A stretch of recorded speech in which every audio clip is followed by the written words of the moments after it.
Mire, el escrito de acusación se remonta al año 2012 y creo que es interesante que explique usted cómo participó en esa primera fase, ya que puede ser curioso explicar dónde estaba usted, porque puede no compartir con los demás acusados la situación política y el sitio donde hacía su actividad política.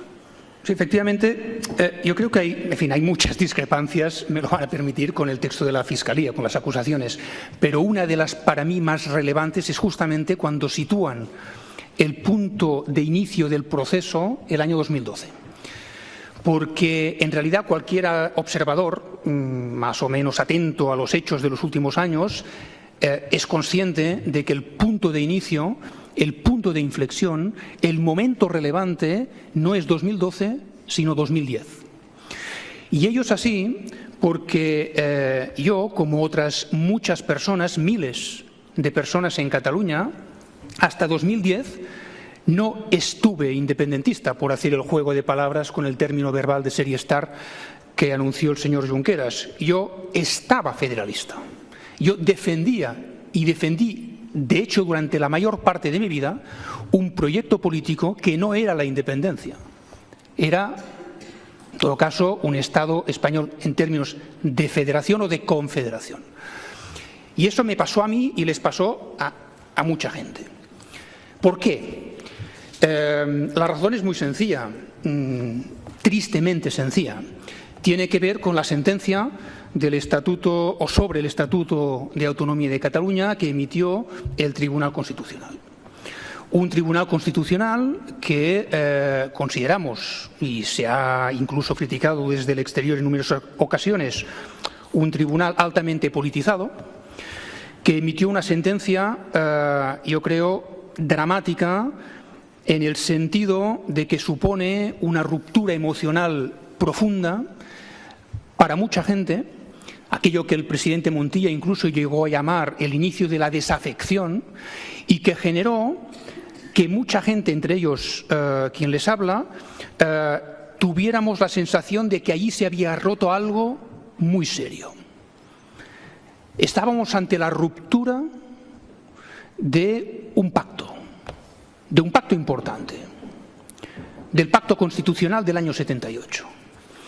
Y esa ruptura, que había sido provocada de forma unilateral por parte de un tribunal constitucional politizado, recuerdo que en aquel momento había 10 magistrados de 12, había habido recusaciones de magistrados progresistas, no se había reemplazado a algunos que habían fallecido, el presidente era militante del Partido Popular, todo eso generaba una enorme, un gran desconcierto sobre cómo dicho tribunal había emitido dicha sentencia, pero esa ruptura de ese pacto, la ruptura de ese pacto constitucional, nos llevó a mucha gente a entender que en tanto que demócratas y en tanto que republicanos teníamos que reconstruir dicho pacto. ¿Y cómo se reconstruyen los pactos? Pues, lógicamente, a partir del diálogo y de la negociación. Esto es lo que nosotros en ese momento entendimos que era necesario, y estoy hablando del año 2010, no 2012. ¿Se acuerda usted que en junio de 2010 hizo usted una carta pública dirigida a los amigos y amigas de España donde hablaba de un antes y un después?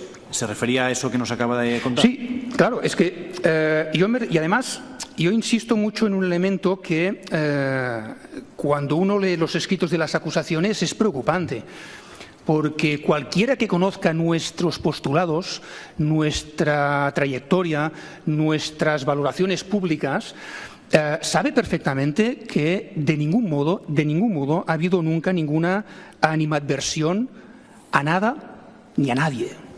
Nunca. Lo que ha habido es un apelo al respeto, un apelo a la democracia, un apelo a la dignidad, pero siempre desde el respeto mutuo. Y en esa carta yo me dirigía a quienes hasta entonces, en muchos casos, habíamos sido compañeros en el marco de la apuesta por una España federal.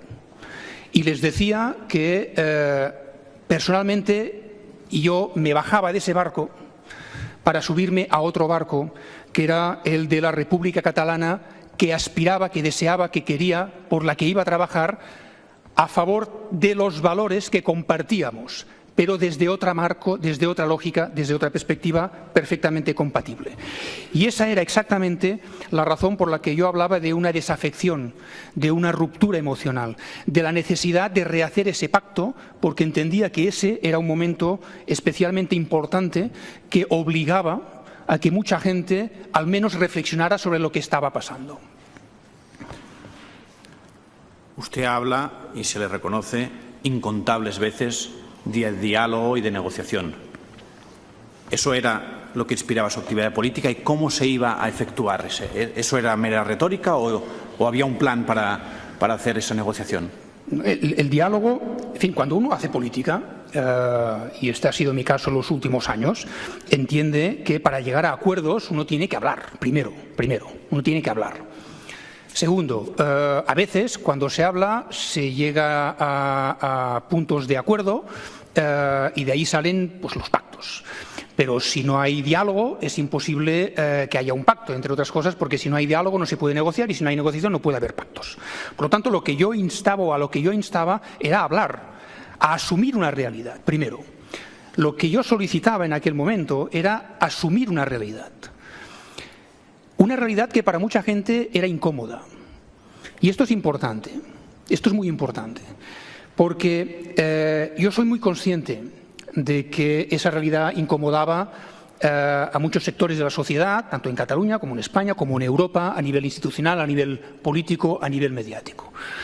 La carpeta catalana, por decirlo así, yo era diputado en el Parlamento Europeo, lo veía, lo notaba, lo vivía, incomodaba.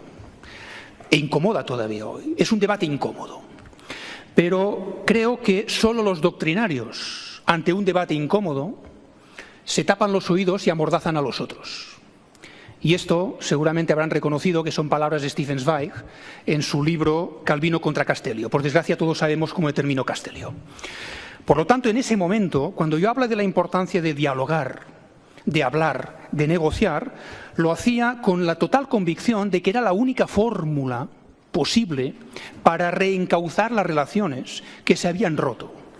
Porque solo unas relaciones basadas en la libertad son fructíferas, son duraderas, son enriquecedoras.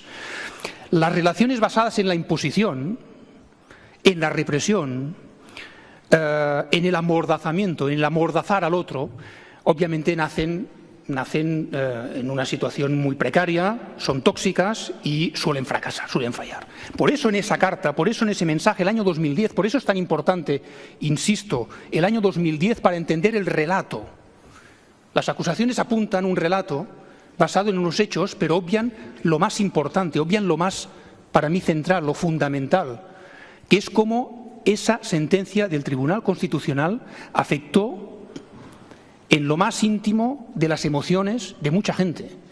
Y esto es necesario entenderlo, porque si eso no se entiende, es imposible entender por qué hoy hay 72 diputados y diputadas en el Parlamento de Cataluña que defienden la independencia cuando hace 5, 10, 15 años eran solamente un puñado. Solamente desde esa perspectiva podemos entender la evolución de estos años. Por eso es tan importante el año 2010.